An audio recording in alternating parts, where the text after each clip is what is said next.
Everyone. तो कैसे हो आप सब। मैं हूँ सोनी, आपकी जीएल स्टोरी टेलर और राइटर। बिना किसी देरी के आते हैं सीधा स्टोरी पे। आशिकी एक जुनून का पार्ट 56। पिछले पार्ट से सीधे आगे चलेंगे। ओके, हमें दिखाते हैं रिद्धि को, जो कि बस डोर पे खड़ी की खड़ी रह जाती है। आंखों से बेतहाशा आंसू गिरते हैं और उलझन उसका तो पूछो मत। उसके भाई उसे देख के कहता है, रिद्धि क्या हुआ, चलना यहाँ से। रिद्धि क्या हुआ। और रिद्धि ना वो जल्दी से अपने भाई को कहती, भाई मजाक कर रहे हो ना आप। मेरा पता ढूंढ के मुझसे मिलने आए हो ना। मुझसे मिलने के लिए यहाँ तक आए हो ना। मुझे पता है, मुझे ऐसे इजाज़त वो दे ही नहीं सकती है। मैं आपके साथ जाऊँ, ये वो इजाज़त देगी ही नहीं, या उससे दूर हो जाऊँ, ऐसा हो ही नहीं सकता है। वो ऐसा करने ही नहीं देगी। और आप यहाँ क्या कर रहे हो। आप जाओ ना यहाँ से, वो अभी आती होगी। और आपको पता है ना, सन की है वो, आपको देखेगी तो कहीं कुछ कर न ले। मैं नहीं देख सकती आपको कुछ भी हो, और उसे मैं संभाल लूँगी। आप जाइए यहाँ से। उसका भाई एकदम रिद्धि को अपने सीने से लगाता है और कहता है, कूल डाउन बच्चा, क्या हुआ आपको, आप डरो मत। उसकी इतनी हिम्मत कि वो कुछ करे। और सच में उसने देखो मैसेज किया है, और वो जल्दी से दिखाते हैं रिद्धि को, जिसमें सौम्या ने एड्रेस भेजा था और रूम नंबर भी, और कहा था कि रिद्धि को लेके चले जाओ। यहाँ रिद्धि जैसे देखती है, हजारों ख्याल उसके मन को छन्नी करते हैं। उससे एहसास हो जाता है कि ये बात वो ऐसे ही नहीं बोलेगी। वो अब अपने आपे में नहीं रहती, उसका दिल उसके बस में नहीं रहता। वो एकदम बाहर की ओर भागने लगती है, और ये कहती हुई कि गार्ड्स बाहर होंगे। वो मुझे ऐसे अकेले छोड़ ही नहीं सकती है। मुझे पता है कितनी पजेसिव है वो, आप लोग नहीं जानते, मैं जानती हूँ उसे। और वो जैसे बाहर आती है, देखती है वहाँ कोई भी नहीं था, कोई भी नहीं। उसका भाई भाग के उसके पास आता है, उसका हाथ पकड़ता है और कहता है, रिद्धि तुम्हें हो क्या गया है बच्चा, होश में आओ। और सच्ची में यही कह के गई है। और अच्छा तो हुआ बच्चा, जाने दो ना, खुद से चली गई, वरना हम कुछ ऐसा कर जाते कि। रिद्धि बस एक लुक देती है अपने भाई को, आंखों में अंगार लिए देखती है, और उसकी हालत क्या बयां करो। इसका दिल कह रहा था कि रिद्धि शांत, ऐसा नहीं हो सकता, पक्का पक्का वो तुझे सता रही होगी। लेकिन दिमाग कह रहा था कि रिद्धि खेल तो अब शुरू हुआ है। रिद्धि को इसी बात का डर था, और वही बात हो गई थी। और रिद्धि अब सेकेंड नहीं गंवाती, वो एक झटके में अपने भाई के हाथों से कार की कीज छीन लेती है। उसका भाई कुछ समझता या कुछ करता, रिद्धि बेसुध होकर कार की तरफ आती है। ऐसी हालत थी उसकी कि क्या बयां करूं। अब उसके कदम, उसका दिल उसके बस में नहीं थे, और जल्दी से कार में बैठ के वो कार स्टार्ट करती है। यहाँ देखो, अभी तक वो जितनी शांत थी बहुत हो चुका था। शेरनी थी यार, उसमें ऐसे फीचर थे ही नहीं कि वो शांत रहे, सब सहन करे। और उसका भाई एकदम कार की तरफ आके डोर खोलने का ट्राई करता है, लेकिन दूसरे ही पल रिद्धि गायब। वो कुछ भी नहीं देखती अगल बगल, जो तूफान बनती है ना कार स्टार्ट करके, क्या बोलूँ। और उसका भाई, उनका तो दिमाग खराब हो जाता है, और वो जल्दी से इधर उधर देखते हैं या वो कुछ करते। उनके कानों में एक आवाज़ पड़ती है कि भाई आप यहाँ। और वो उस आवाज़ को पहचान जाते हैं और जल्दी से पीछे मुड़ते हैं। वहाँ थी तनु, जिसकी हालत अभी बयां कैसे करूँ। आप करती हूँ कि उसके साथ क्या हुआ था। तनु कहते, भाई आप यहाँ क्या कर रहे हो। और आपने एक लड़की को देखा, चश्मे पहने हैं, वाइट टॉप, सिया, हमारी क्लास की, शायद आप जानते होंगे। वो कहते, तनु मैंने किसी को नहीं देखा, और तुम भी यहाँ हो क्या। और रिद्धि, वो कहते हैं कि क्या हुआ रिद्धि को, और आप ऐसे डर क्यों रहे हो। उनके हाल देखे ना वो भी डर जाती है, और वो कहते गाड़ी लाई हो। वो सेकेंड नहीं गंवाती रिद्धि का सुन के। तनु की हालत क्या बयां करो, उसका सुन के दिमाग खराब हो जाता है। और ये लोग जल्दी से तनु की कार में बैठते हैं, रिद्धि का पीछा करते हैं। और हम आते हैं, क्या हुआ था जब सिया की नींद टूटी थी, तब क्या हुआ था। सिया की नींद खुल जाती है, उसका सर भारी था, और जैसे खुलती है उसकी नींद, वो देखती है उसने किसी का हाथ थामा है, और वो रूम में है। यहाँ वो ना इतना घबरा जाती है कि एक पल में जोरों से चीख के साइड हो जाती है, और उसकी चीख इतनी तेज कि तनु की आंखें खुल जाती है। और वो जैसे सिया को देखती है कहती है सिया क्या हुआ, ठीक हो ना तुम? अब सिया कहती है आप यहाँ क्या कर रहे हो, और मैं यहाँ कैसे, कहीं आपने, और वो घबरा के बाहर भागने लगती है। तनु पूरी तरह हिल जाती है, उससे गुस्सा भी आता है और एकदम सिया डोर तक ही गई थी, वो उससे पहले उसका हाथ पकड़ के अपनी ओर करती है और कहती है क्या ऐसे ऐसे अनजान क्या बन रही हो, तुम्हें पता नहीं है कल हम साथ थे और हमने बातें की। सिया उससे ना हाथ छुड़ाते हुए कहती है पागल हो आप, मैं आपसे बातें करूंगी कि क्या हो गया है आपको, इतना घिर जाओगे मैंने सोचा भी नहीं था, आप मुझे यहाँ ले आए। तनु कहती मैं ले आई तुम्हें, हाँ ठीक है मैं ले आई क्योंकि तुम्हारी हालत सही नहीं थी, समझी, और मैंने कुछ भी ऐसा वैसा नहीं किया। सिया शांत हो जाओ, मेरी बात तो सुनो। सिया कुछ सुनने को तैयार ही नहीं थी, वो बस डोर खोलने लगती है और तनु शॉर्ट टेम्पर थी, उसे समझ नहीं आता वो क्या करे, और वो एकदम सिया को पलटा के वहीं दीवार पे लॉक कर देती है और कहती है सिया मेरी बात सुनो, मुझे मजबूर मत करो कुछ भी करने को, प्लीज़ सुनो मेरी बात। और सिया घबराई सहमी बस खड़ी रह जाती है, उसका दिल ना इतने ज़ोरों से धड़क रहा था ना, या तनु सब बताती है कि कल क्या क्या हुआ था। सिया जैसे सुनती है पहले तो उसे खुद पे गुस्सा आता है कि उसने ऐसी चीज़ें पी। सिया की आंखों से आंसू आते हैं और वो कहती है देखिए ठीक है मैंने मान लिया आपने कुछ नहीं किया, मेरी मदद ही की है, लेकिन प्लीज़ मुझे जाने दे, मैं ये सब नहीं झेल सकती हूँ, नहीं झेल सकती हूँ प्लीज़, कोई देखेगा तो क्या सोचेगा। यहाँ तनु कहती है सिया कौन देखेगा, कौन देखेगा, आई नो तुम किसके देखने से डर रही हो। सिया उसका ख्याल छोड़ दो आप प्लीज़, मैं तुम्हें बहुत खुश रखूँगी, मैं प्यार से बोल रही हूँ सिया। और वो एक हाथ से सिया का फेस थामती है और दूसरे से कमर, और सिया कांप जाती है। यहाँ तनु कहती है सिया जब तुम्हारे लफ्ज़ों से मैं उसका नाम सुनती हूँ मैं मर जाती हूँ सिया, मेरे को इतना गुस्सा आता है, मैं कैसे कंट्रोल कर रही हूँ खुद को तुम नहीं जानती। सिया प्लीज़ मैंने सोच लिया है, मैं तुम्हें किसी भी हाल में अपना बनाऊँगी। और वो इमोशंस में इतना बह जाती है कि हदें भूल जाती है, उसे ये नहीं करना चाहिए था, लेकिन क्या कहे क्योंकि सिया ऐसी नहीं थी, उसके लिए फीलिंग्स इमोशंस बहुत मैटर करते थे, बहुत ज़्यादा। और तनु इमोशंस में बह के सिया के करीब आती है और दूसरे ही पल उसके होठों पे आ जाती है।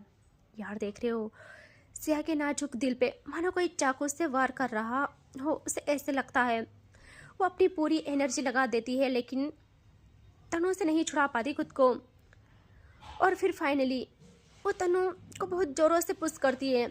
सिया यार कोई कैसे झेल सकता था ये सब, उसे खुद से घिन आती है और वो पागलों की तरह अपने मुंह को साफ करने लगती है, पागलों की तरह मतलब होते ना एक इरिटेट होके ऐसा। यहाँ तनु को जैसे फील होता है कि उसने क्या कर डाला ना, वो इतना पागल हो जाती है कि अपना सर पकड़ लेती है सिया। हाँ सिया ना इतना पागल हो जाती है कि वो अपना सर पकड़ लेती है और जोरों से चिल्लाती है, कहती है क्या कर दिया तुमने, प्लीज मुझे शांति से रहने दो, मैं पागल हो जाऊंगी, तुमने ये क्या कर डाला, तुमने मेरी मोहब्बत को दागदार कर लिया। यहाँ तनु उसके हाथ पैर ना ठंडे पड़ जाते हैं और वो एकदम नीचे बल बैठ जाती है, सिया के पैरों में पड़ जाती है और सिया बस मूर्ति बन जाती है। अब उसे ऐसा लग रहा था कि वो सौम्या के काबिल नहीं है, देख रहे हो उसकी मासूमियत ऐसी थी, उसे वो बस वही ना दीवार से लग जाती है, होता है ना तो पूरा टूट जाती है। अब वो कुछ नहीं बोलती, उसे ऐसा फील होता है कि अब वो उसके काबिल नहीं रही। उसकी आंखों से बेतहाशा आंसू निकल रहे थे और तनु ऐसे ही उसके पैरों में पड़ जाती है और गिड़गिड़ाने लगती है और कहती है सिया सिया मुझे माफ़ कर दो, पहली गलती हो गई, गुनाह हो गया, मैं नहीं कर पाई, कुछ काबू नहीं कर पाई सिया आई एम सॉरी। और सिया उसे देखती है, उसे उसकी हालत पे भी तरस आता है, वो थी ऐसी, किसी को ऐसा नहीं देख सकती थी। वो सोचती है कि जो लड़की आज तक उसने कभी भी कॉलेज टाइम से लेके अभी तक किसी के सामने ऐसा झुकता नहीं देखी होगी, उसने तनु को किसी के सामने आँख उठा के भी, किसी की हिम्मत उसके सामने आँख उठा के देखने तक की नहीं थी, वो आज सिया के पैरों में पड़ के गिड़गिड़ा रही थी। और 5 साल तक मेरी तरह इसकी मरीज बनी रही। सिया को ऐसा फील होता है और सिया खुद को संभालती है। सिया किसी की आत्मसम्मान को रौन दे, वो ऐसे नहीं थी। सिया अपना दर्द भूल जाती है, अपने दर्द को अपने दिल में समेटे वो वहीं दीवार से लग के नीचे बैठ जाती है और तनु का सर उठा लेती है, उसका फेस थामती है और कहती है, आंखों में लॉर्ड्स ऑफ आंसू लिए कि कैसे आज़ादी दिलाऊं मैं तुम्हें खुद से, कैसे कैसे आज़ादी दिलाऊं। देखो इसमें दर्द के सिवा कुछ नहीं है, कुछ भी नहीं। मुझे कसम कसम मत डालो। जो तुमने किया है ना, तुम सोच भी नहीं सकते मेरे दिल पे क्या बीत रही है। लेकिन यूँ मेरे पैरों में गिरो मत गिरो मेरे पैरों में। भगवान मुझे माफ़ नहीं करेंगे। वैसे भी कुछ नसीब नहीं हुआ है मेरे, वैसे भी कुछ नसीब नहीं मेरे, जितना है उससे भी छीन लेंगे वो। यहाँ तनु कहती है, सिया तुमने माफ़ कर दिया मुझे। मैं नहीं होना चाहती हूँ आज़ाद इस दर्द से। दर्द ही सही, लेकिन मुझे ये चाहिए जिंदा रहने को। मुझे ये दर्द चाहिए सिया। जैसे जिंदा रहने के लिए सांसों की ज़रूरत होती है, मुझे इस दर्द की ज़रूरत है। सिया कहती है, मैं यही समझा ना चाह रही हूँ। जैसा तुम्हारा हाल है मेरा भी वही है, तो बताओ मैं कैसे कुछ करूँ। यह तनु कहती है, नहीं है तुम्हारा हाल वैसा। तुम्हारे नसीब दोस्ती तो है, मेरे तो वो भी नहीं है। सिया की आंखें बंद हो जाती है। वो फिर कहती है, ठीक है कर ली ये तोहमत तुम्हारे नसीब भी। अब बताओ सब ठीक करोगे, खुद को सुधारोगे। यह तनु कहती है, बस एक चीज़ और। सिया कहती है, क्या चाहिए। तनु कहती है कि मान लिया मैं नहीं लायक इश्क के तेरे। इस एक तरफा मोहब्बत की देवी बन सकती हो क्या। ज़्यादा की चाह नहीं रखूँगी, बस थोड़ी सी मेरी हो सकती हो क्या। यहाँ सिया कहती है कि मैं दूर होना चाहती हूँ इस प्यार से, मोहब्बत से। इसमें बहुत रिस्क होता है, या तो सब कुछ किसी का हो जाए, ये थोड़ा सा इश्क क्या होता है। तनु कहती है कि ठीक है इतना नहीं, बस तुम बोलोगी धीमे से भी, फिर भी बात पकड़ लूँगी। गले नहीं लगाऊंगी, बस हाथ पकड़ लूँगी और इस थोड़ी सी मोहब्बत के आग में ज़िंदगी भर जलूँगी। कमरों में नहीं ले जाऊँगी, मुश्किल में साथ चलूँगी। इसीलिए कहती हूँ तुम थोड़ी सी मेरी हो सकती हो क्या। और सिया उसके शब्दों को सुनती है और उसकी आंखों से मोती बहते हैं और वो जल्दी से आंसू साफ करके कहती है, कमाल का मुकद्दर दिया है भगवान जी ने हम दोनों को। लेकिन इतना मैं वादा करती हूँ, जितना सुख मुझे नसीब है दोस्ती का, जाओ तुम्हें भी दे देती हूँ। बाकी मैं इश्क की भिखारन हूँ, मुझ में कुछ भी नहीं है, मेरे पास कुछ भी नहीं है। मैं और कुछ भी तुम्हें नहीं दे सकती हूँ। प्लीज़ कुछ मांग के मुझे मेरे नज़रों में ही मत गिरा देना। और वो जल्दी से वहाँ से उठ जाती है और रूम से बाहर। तनु मानो वहीं जम सी गई हो। उसे होश तब आता है जब कार स्टार्ट होने की आवाज़ उसके कानों में पड़ती है। वो जल्दी से उठ के बाहर भागती है और वो आवाज़ रिद्धि की कार की थी। सिया भी घर चली गई थी अपनी कार से। यहाँ अब दिखाते हैं तनु और रिद्धि के भाई को, जो रिद्धि का पीछा करते हैं। उन्हें सौम्या का एड्रेस पता नहीं था, बट सिया को पता था। जब उन्हें रिद्धि कहीं नहीं मिलती, वो डायरेक्ट गाड़ी मोड़ते हैं सिया के घर की तरफ और कुछ टाइम के बाद सिया के घर पहुंच जाते हैं। और सिया बेचारी, जो अभी भी उस ख्याल से नहीं उभरी थी, वो हॉल में थी कि एकदम डोर खुलता है। सिया के पापा को तनु बिल्कुल पसंद नहीं थी, वो इस वक्त घर नहीं थे। और सिया घबरा जाती है कि ये यहाँ क्यों आई है, कहीं ये कल वाली बात सबको न बता दे। लेकिन हमारी दोस्ती हो गई है ना, अब क्या ही करेगी। और वो कुछ कहती, यहाँ तनु कहती, सिया सौम्या का एड्रेस दो। सिया सॉक्ट कि सौम्या का। यहाँ तनु कहती है, सिया टाइम कम है हमारे पास, प्लीज़ सिया उसका एड्रेस दो। सिया कहती लेकिन क्यों, मतलब। यहाँ तनु उससे सब बताती है और सिया तो अपना दिल थाम लेती है। उससे औरों की नहीं परवाह थी, उसे ये डर था कि सौम्या को दोबारा ना खो दे, चाहे वो रहे ना रहे, आंखों के सामने ही रहे, बस दिल को सुकून मिलता है। सिया उनसे पहले बाहर दौड़ पड़ती है और अब दिखाते हैं इन तीनों को जो आ गए थे सौम्या के मेंशन में भाई। और इस बार सिक्योरिटी इन्हें रोकती नहीं क्योंकि सिया जो साथ थी। और जब रिद्धि पूरी तरह बेकाबू होकर सौम्या के घर लौटी थी, उसे कुछ खबर नहीं था, वो वहीं जाती है। वो जानती थी वो किस तरह वहाँ पहुँची है, सिर्फ वही जानती थी किस हाल में वो वहाँ पहुँची है। मन में बस यही कि नहीं, ये सब झूठ है, इसका दिमाग ठिकाने नहीं है बस। और वो ऐसे ही आग बन के कार मेंशन में इंटर करती है। जितने गार्ड्स थे सब उसे हैरानी से देखते हैं और रिद्धि डोर ओपन करती है रफली और बढ़ती है अंदर की तरफ। और उसके लिए एक पल में मेंशन का डोर ओपन होता है और रिद्धि जैसे हॉल में जाती है, वो कहीं इधर उधर नहीं देखती, गुस्से की आग में तपते हुए बढ़ती है रूम की तरफ। और जैसे रूम के पास जाती है, ओपन करती है और अंदर देखती है और वहाँ कोई भी नहीं था, कोई भी नहीं। रिद्धि के कदम कुछ पलों के लिए वहीं जम जाते हैं और दूसरे ही पल शेरनी थी यार, वो बढ़ती है अगेन नीचे। और जैसे अगेन आती है वो नीचे, उसके सामने सारे सर्वेंट नजरें झुकाए लाइन अप हो जाते हैं। रिद्धि की आज में इतनी गरज थी कि सबकी रूह हिल जाती है। रिद्धि कहती है वो कहाँ है यहाँ। तभी एक सर्वेंट कहता है डरते हुए कि मैम तो आज ही लौट गए गाँव, उनकी सारी डील्स कंप्लीट हो चुकी थी। तो रिद्धि जैसे सुनती है अपने हाथ की मुट्ठी बंद करती है और फिर शांत करती है खुद को और कहती है कब तक आएगी वो।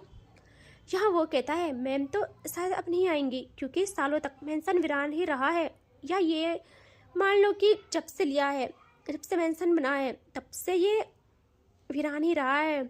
इसी बारी पहली बार इस घर में मैम आई थी, वो भी कुछ मंथ में चली गई, अब हमें नहीं पता कुछ भी।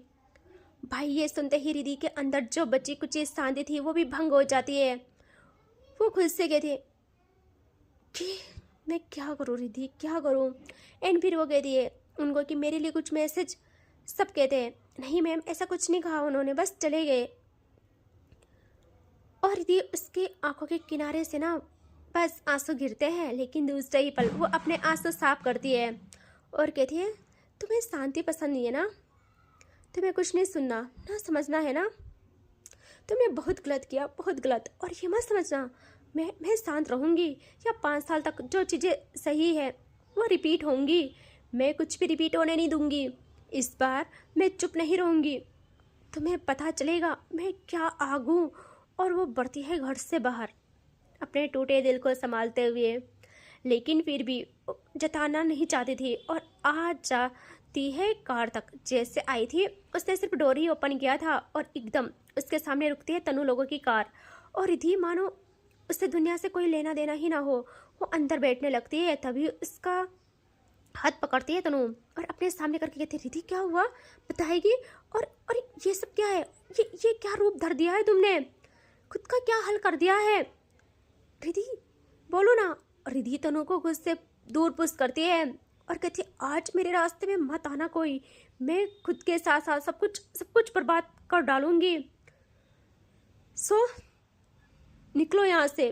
उसका भाई जल्दी से उसके पास आता है, उसका फेस हाथों में लेके कहता है बच्चा घर चल, माँ पापा कब से वेट कर रहे हैं, तुम्हें हो क्या गया है 5 सालों में, अब तो तुम्हें घर से बाहर की दुनिया में कदम रखा था और वो तोहमत अब तुम्हारे सर से खुद दूर हो गई है। क्या हो गया है तुम्हें, अब तुम्हें कोई गिल्ट नहीं होना चाहिए कि तुमने उसके साथ गलत किया तो उसका हाल खराब हुआ। अब देख तो लिया तुमने अपनी आंखों से उसकी असलियत, सब कुछ देख तो लिया वो किस कदर है, अब तो उतार दो उससे अपने दिलो दिमाग से। यार रिद्धि के शब्द की हद हो जाती है, वो कहती नहीं हुई वो मुझसे दूर, बल्कि जो दर्द उससे दूर जाने का तब हुआ था वो अब उस दर्द को दुगना करके चली गई है, क्योंकि मेरी किस्मत में यही लिखा है। क्यों मेरी किस्मत में वो आई, क्यों मैंने अपने आप को खोया, क्यों मैं दुनिया जीतने वाली लड़की आज खुद को तक नहीं पा रही हूँ, खुद को तक हार गई हूँ मैं। लेकिन मैं इसे सही करूँगी। उसे बर्बादी का शौक है ना तो ठीक है, खुद के साथ साथ उसे भी नहीं छोड़ूंगी। और वो अगेन कार में बैठती, तनु के गुस्से की हद हो जाती है। कि हर तरफ उसके लिए उसके नाम से पागल बने फिर रहे हैं यार। तनु का दिमाग खराब हो जाता है। और सिया का गुस्सा भी वो रिद्धि पे उतारने वाली थी। वो रिद्धि को रफली पकड़ के कार पे लगाती है और कहती है आंखों में आग लिए, और कुछ कहती रिद्धि की आंखों में आग उतर जाती है। तनु कहती क्या हुआ, क्या चाहिए तुम्हें, बोलो ना। यार रिद्धि कहती है मुझे उसके पास जाना है। यार जैसे सब सुनते हैं सब शॉक्ड कि बोल क्या रही हो। वो कहती तुम पागल हो, कहाँ जाओगी, तुम तो जानती भी नहीं हो वो कहाँ है। रिद्धि कहती है मैं आज खुद को आजमा रही हूँ, मैं उसे ढूंढ के रहूँगी चाहे वो पाताल में भी जा चुकी हो फिर भी।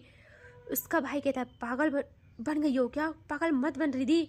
अच्छा ठीक है तुम घर जाओ, हम उसे ढूंढेंगे। यार रिद्धि कहती है नहीं भाई, ये मेरी लड़ाई है, मैं खुद लड़ूंगी।